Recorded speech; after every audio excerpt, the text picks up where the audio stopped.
صلوا على النبي اللهم صل على محمد እንግዲህ ዛሬ እንደሚታወቀው 27ኛው ላይ ነው የምንገኘው። እጅግ በጣም ዓለም ላይ ብዙ በሚሊዮን በቢሊዮን የሚቆጠሩ ሙስሊሞች ይህችን ሌሊት በናፍቆት ይጠብቃሉ። ለይለቱል ቀድር ከ99% በላይ አለ ተብሎ የሚገመትበት የሚታሰብበት ሌሊት ነውና የአላህ መልእክተኛም አለይሂ ሰላቱ ሰላም من قام ليلة القدر إيمانا واحتسابا غفر له ما تقدم من ذنبه ليلة القدر يقوم سو ليلة هيا درج سو ማለት ነው አምኖበት ከአላህ አጅር አገኛለሁ ብሎ ያው ያሳለፈው ወንጀል ይማርለታል ተብሎ ዱዓ ተደርጓል።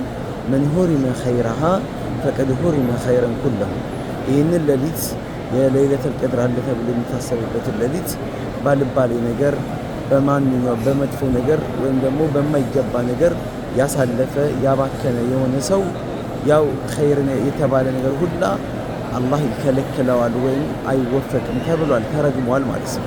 ስለዚህ የዛሬዋ ሌሊት በጣም የተለየች ነች ለኛ፣ ለሀገራችን፣ ለወንድሞቻችን፣ ለጓደኞቻችን፣ ለቤተሰቦቻችን፣ ለሁሉም ነገር በአጠቃላይ መፍትሄ ወጥረን ልናደርግ የሚገባበት ሌሊት ነው።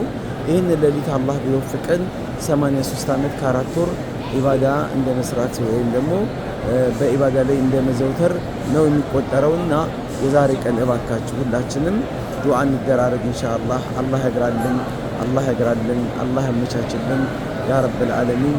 እንግዲህ የተቸገረ ከችግሩ የሚወጣበት፣ የታመመ የሚፈወስበት፣ የሚድንበት፣ የሞተ አላህ ዘንድ እዝነቱን የሚያገኝበት ወይም ደግሞ ከአላህ ዘንድ ምህረትን የሚያገኝበት፣ የተቸገረ የሚከብርበት፣ እንደዚሁም ደግሞ ጭንቀት ላይ ያለ ከጭንቀቱ የሚፈወስበት ሌሊት አላህ ያድርግልን ለሁላችንም። ከኛ መካከል ማንንም ሳያስቀር ከጀሃነም እሳት ነፃ የሚያወጣበት ሌሊት አላህ ያድርግልን። በዱዓ እንረሳሳ። አላህ ሁላችንም ለይለቱል ቀድርን ከወፈቃቸው ባሮች አላህ ያድርገን። አሰላሙ አለይኩም ወራህመቱላሂ ወበረካቱ።